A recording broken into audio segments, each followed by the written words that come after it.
Bienvenue sur Faminimaliste, le podcast qui parle minimalisme en famille, en solo ou en duo. Je partage avec vous méthodes, astuces et réflexions pour vivre une vie concentrée sur l'essentiel et débarrassée du superflu.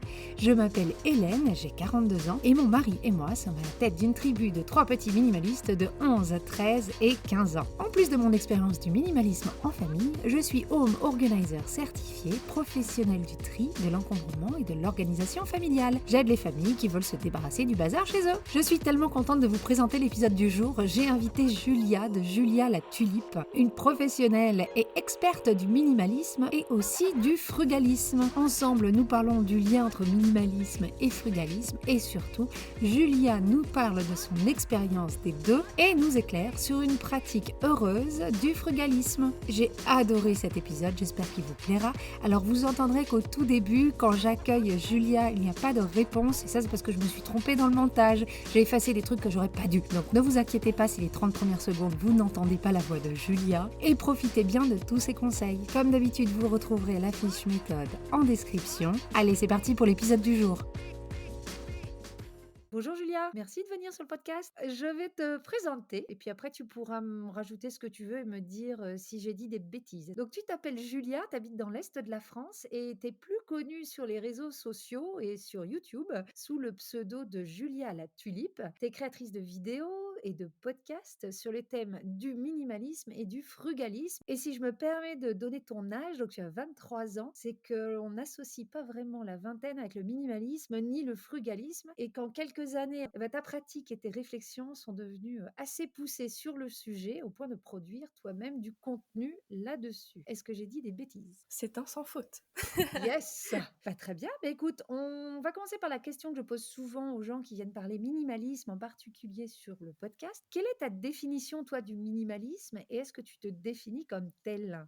Alors oui, en tant que créatrice de contenu sur ces sujets, évidemment, je me suis mis l'étiquette de minimaliste, mais aussi de frugaliste. Et on pourra parler peut-être de la différence que j'en fais. Moi, j'ai pas toujours été minimaliste et que c'est quelque chose qui s'acquiert avec le temps. Et donc, oui, je me suis mis cette étiquette petit à petit, au fur et à mesure, en apprenant un petit peu plus sur ce sujet. Moi, j'ai commencé le minimalisme très très jeune, à 15 ans. Et c'est grâce à la lecture que j'ai découvert Dominique Laureau, qui est donc une auteure essayiste française, qui est expatriée au Japon depuis des années maintenant, et qui a écrit en 2005 un livre qui s'appelle L'art de la simplicité, qui est tombé dans mes mains 10 ans après. Et petit à petit, j'ai pris goût au désencombrement, d'abord de ma chambre d'ado chez mes parents, et puis au fur et à mesure j'ai compris que je me sentais de mieux en mieux en consommant moins. Pourtant j'étais une acheteuse plutôt compulsive, même si j'étais adolescente, tout mon argent de poche partait dans les vêtements, le maquillage, etc.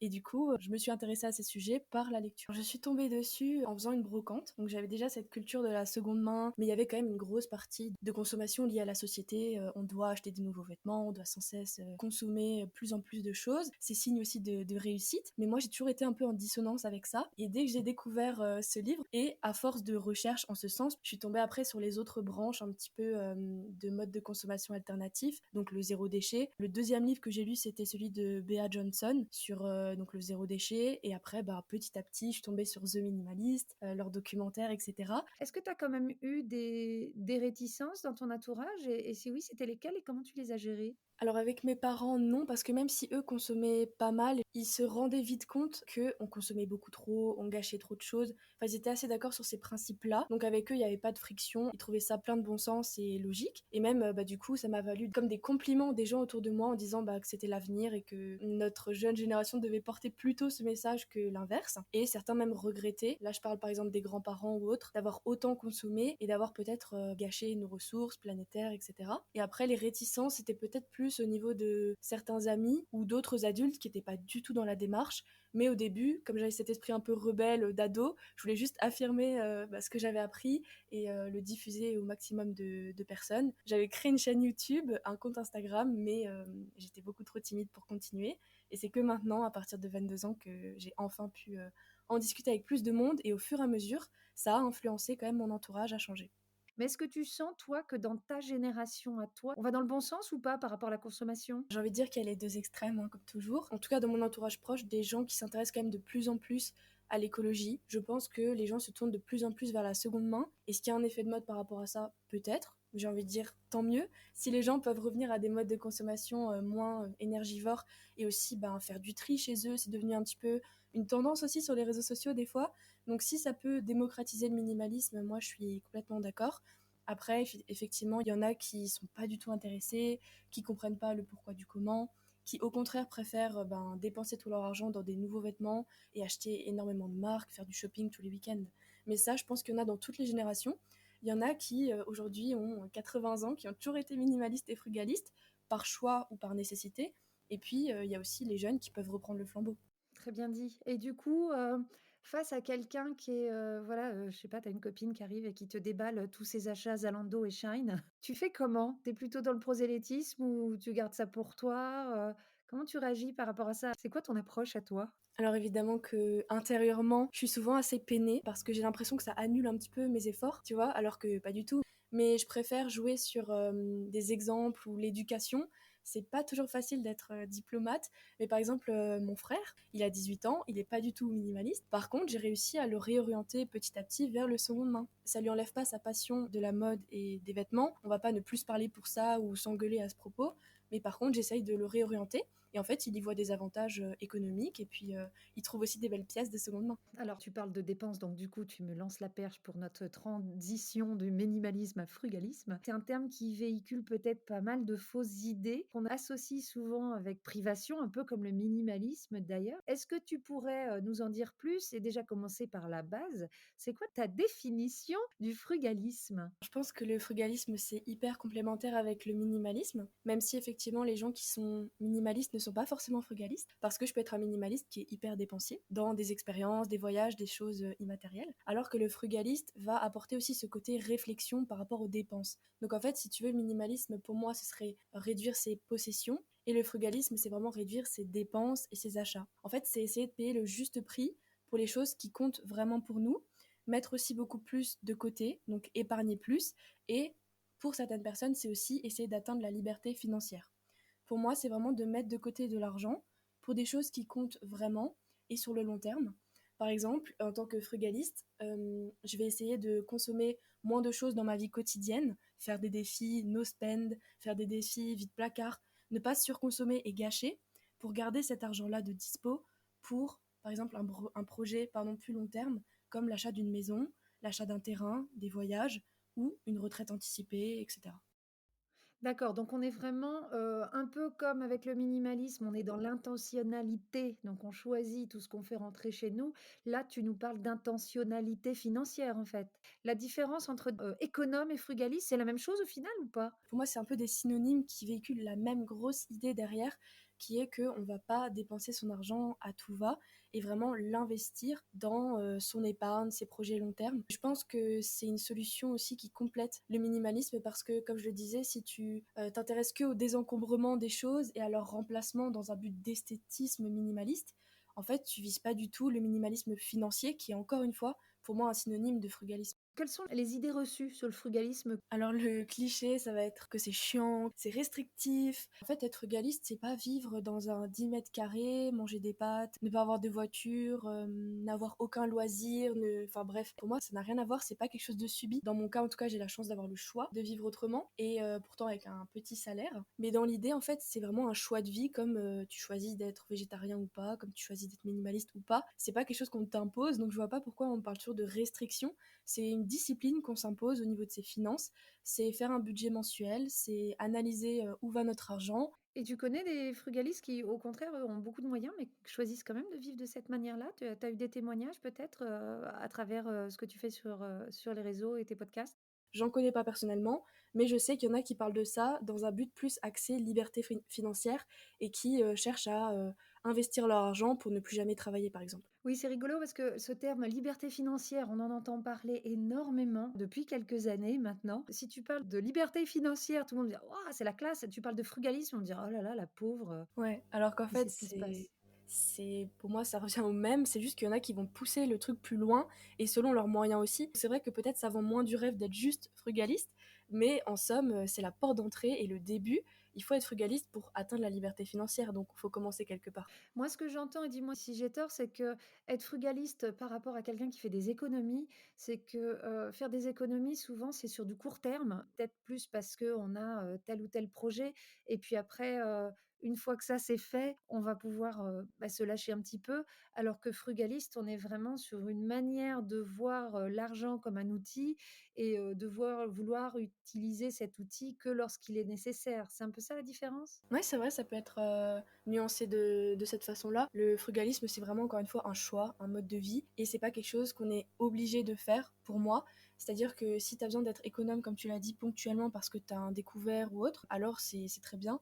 Mais frugaliste, c'est vraiment sur, entre guillemets, toute une vie, c'est un choix. Comme tu serais écolo, tu l'es pas juste le lundi et puis le mardi. Bien sûr, on peut l'intensifier, on peut avoir un frugalisme plus extrême s'il y a des besoins spécifiques, mais il y a beaucoup de frugalistes, encore une fois, qui ont des moyens, on va dire, comme tu l'as dit, très élevés et qui le sont quand même. Donc ça reste un choix, pas une Oui et nécessité. puis de toute façon, c'est comme le minimalisme, plus on est dans le dogme et dans l'extrême, moins ça va être, faisable sur le long terme. Au bout d'un moment, on va s'épuiser et on n'est plus dans le plaisir et on ça perd tout son sens. Petite question du coup, parce que tu parlais au début, de tes parents qui dépensaient peut-être, je dirais pas sans réfléchir, mais en tout cas, ils étaient pas frugalistes. Vu que tu as pas reçu cette éducation financière-là, comment tu as fait pour t'y mettre, toi, toute jeune, à dire: «Je vais commencer à faire des économies», enfin ou être frugaliste? Comment ça se met en place? Effectivement, je pense que l'éducation financière, malheureusement, si tu la reçois pas de tes parents, tu la reçois pas ou alors difficilement.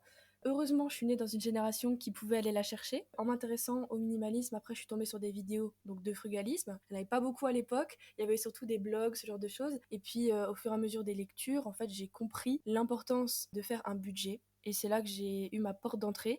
Tout simplement, quand j'ai eu mes premiers salaires, la carotte, c'était d'abord le permis, la voiture. C'était mon premier gros, on va dire, projet financier. J'ai commencé à m'intéresser à Excel, grâce aux cours aussi informatiques qu'on peut avoir aujourd'hui au collège et au lycée. On t'apprend quand même un minimum à avoir des bases sur des comptes, à faire de la comptabilité, etc., surtout dans les études un peu plus supérieures.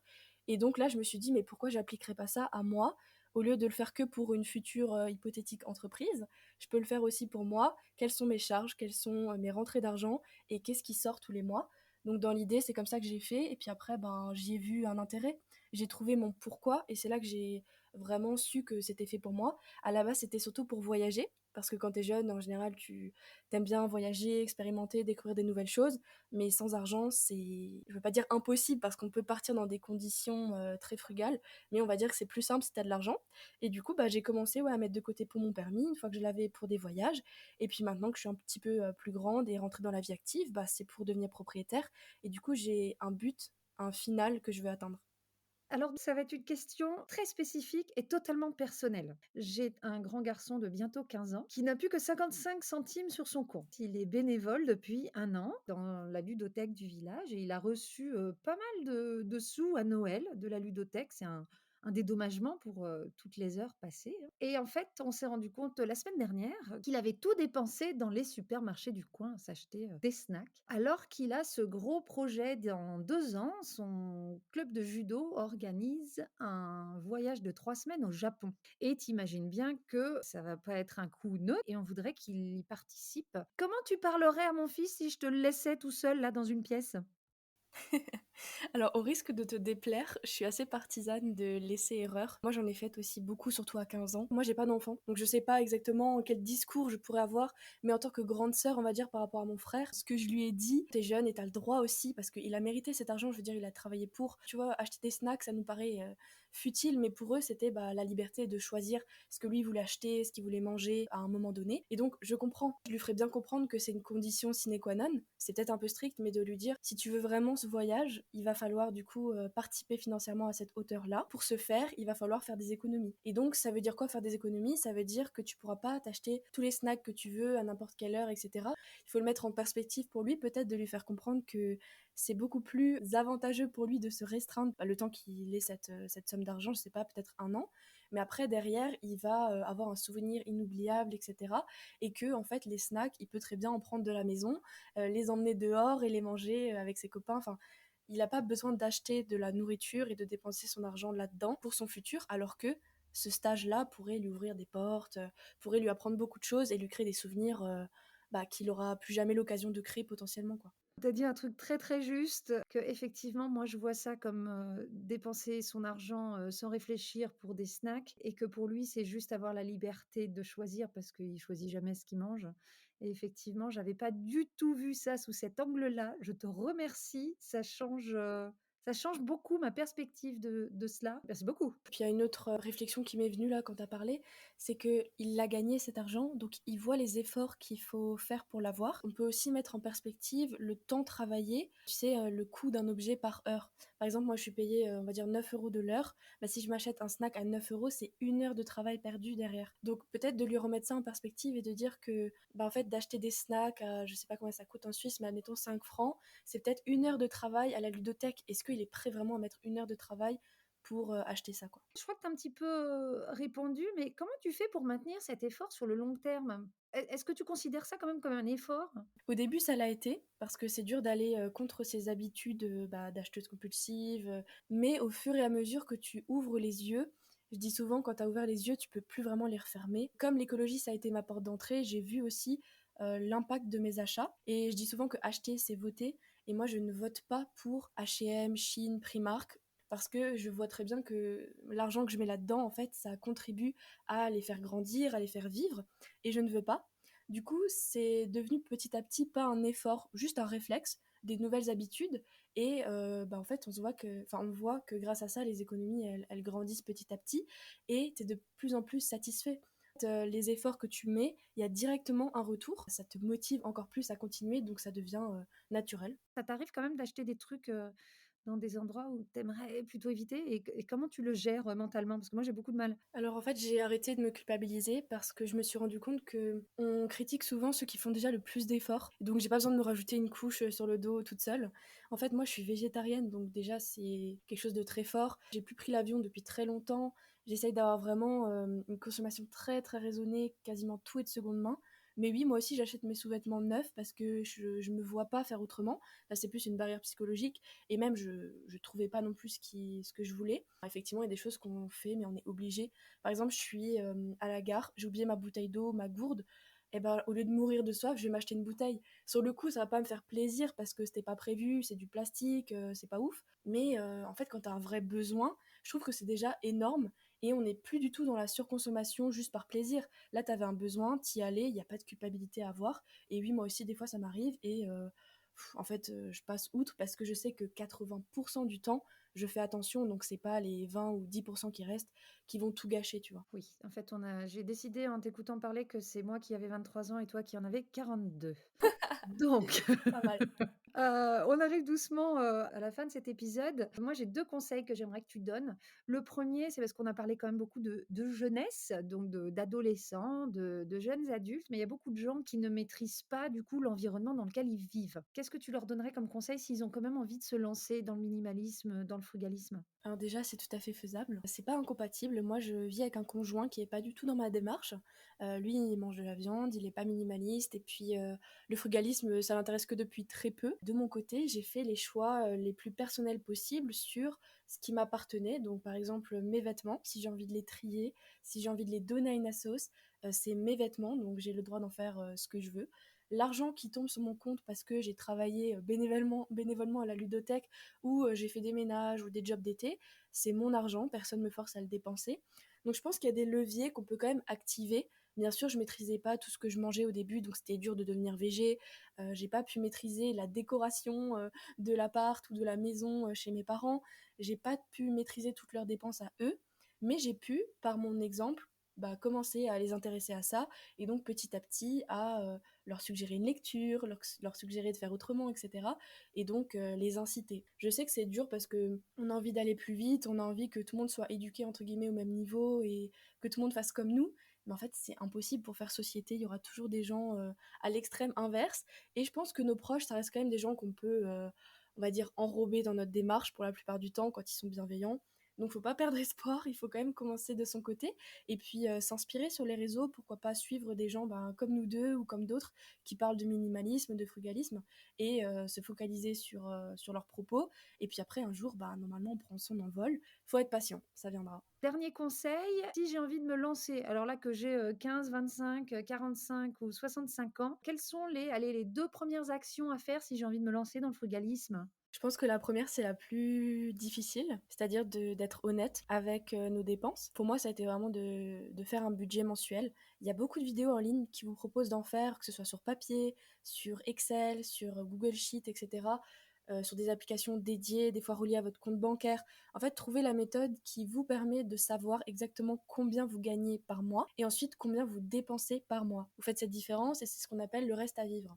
Est-ce qu'on ne pourrait pas l'augmenter en réduisant notre abonnement mensuel à notre téléphone? Est-ce qu'il n'y a pas un forfait moins cher? Est-ce qu'on ne peut pas trouver des petites portes d'entrée comme ça pour avoir des économies plus faciles? Et puis après, le deuxième temps, c'est vraiment de couper au maximum les dépenses inutiles. Après, j'ai pas envie de dire aux gens non plus d'arrêter de dépenser drastiquement. Il y a autant je trouve, de frugalisme que de frugalistes, en somme, puisque moi, je vais avoir un poste de dépense très élevé, par exemple, pour les voyages, alors que on pourrait considérer que c'est pas très frugaliste. Mais comme c'est très important pour moi, je vais faire aucun restaurant, on va dire, dans mon quotidien. Par contre, quand je suis en vacances, je regarde pas mes comptes. Donc c'est vraiment de savoir dans le quotidien qu'est-ce qu'on peut mettre en place et ensuite qu'est-ce qui est important pour vous sur le long terme, pourquoi vous mettez de l'argent de côté. Donc comme pour le minimalisme, trouver son essentiel et enlever le superflu. Si je peux ajouter quelque chose, je dirais qu'on voit toujours ça comme un mode de vie restrictif et peut-être qu'il y en a qui arriveront à la fin de l'épisode et qui trouveront toujours ça un peu chiant. Mais en fait, moi, j'y vois énormément d'avantages que je voulais citer. Je vais prendre un aspect psychologique. En fait, moi, je suis quelqu'un de très stressé et très angoissé. Et le fait d'avoir repris le contrôle sur mes finances sans aller dans l'extrême, juste de savoir combien j'ai d'argent de côté, quelle est ma capacité d'épargne, etc. Et aussi de reprendre le contrôle sur mes possessions, ça m'a déstressée, que j'ai pu lâcher prise et réduire mes crises d'angoisse. Grâce à ça, je pense que ça a été un levier. J'ai aussi retrouvé beaucoup plus de temps, d'énergie, parce que moins de temps dans le ménage, dans le rangement, plus d'argent du coup, puisque quand tu fais attention à tes dépenses, forcément, de l'autre côté, comme on disait, tu vois les bénéfices sur ton compte. Plus de liberté, du coup, géographique, financière, parce que du coup, avec cet argent-là, j'ai pu, dans mon cas, voyager. Et puis aussi, il ne faut pas négliger l'aspect écologique de ces modes de vie, qui sont quand même beaucoup moins gourmands en énergie et en ressources que les autres. Voilà. Si les gens ont envie d'en savoir plus, parce que là, on a fait qu'effleurer la surface, t'as combien de vidéos à peu près en ligne sur YouTube? Tu me poses une colle. Je sais pas, mais ça fait effectivement bientôt 2 ans que je fais des podcasts, vidéos sur YouTube. Et puis aussi, du coup, toutes les plateformes d'écoute qu'on connaît. Et puis j'ai un compte Instagram aussi. Et toutes ces belles choses s'appellent Julia la Tulipe, donc tout sous le même pseudo sur les différentes plateformes. Et ce serait avec plaisir qu'on pourrait échanger encore en DM sur Instagram ou en commentaire sur YouTube, etc. Je mettrai tous ces liens en description de l'épisode. Julia, ça a été un plaisir. Je te rappellerai. Je pense que ce n'est pas la dernière fois que tu vas apparaître sur ce podcast. Merci vraiment beaucoup. J'aime beaucoup ta démarche, le pourquoi tu l'as fait et surtout la manière dont tu l'expliques. Tu rends ça très abordable et très facile à comprendre. Donc vraiment bravo, bravo et merci d'être venue. Merci à toi, je peux retourner tous les compliments en ta faveur. Et puis encore merci pour l'invitation, c'était super. Moi qui écoute toujours les podcasts, maintenant je suis enfin dedans. Eh bien écoute, on se dit à très bientôt alors Julia. À bientôt, merci. Et voilà pour l'épisode du jour, j'espère qu'il vous aura plu. J'ai déjà hâte de réinviter Julia sur ce podcast ces prochains mois. N'oubliez pas d'aller en description pour télécharger la fiche méthode de l'épisode. Vous trouverez également tous les moyens de rentrer en contact avec Julia, le lien de son podcast, de sa chaîne YouTube ainsi que de sa page Instagram. Et comme d'habitude, vous retrouverez tous les différents moyens de rentrer en contact avec moi également. Merci à toutes les personnes qui m'ont envoyé des suggestions d'épisodes ces dernières semaines. Il y en a déjà plusieurs qui sont dans la boîte. Si vous aimez toujours ce podcast et voulez me soutenir, merci de lui mettre des cœurs, des étoiles et laisser des commentaires sur leur plateforme d'écoute. C'est ainsi qu'il est le plus visible. Merci, merci, merci. Je vous dis à très bientôt. Et en attendant, n'oubliez pas, vivre avec moi, c'est vivre avec Dieu.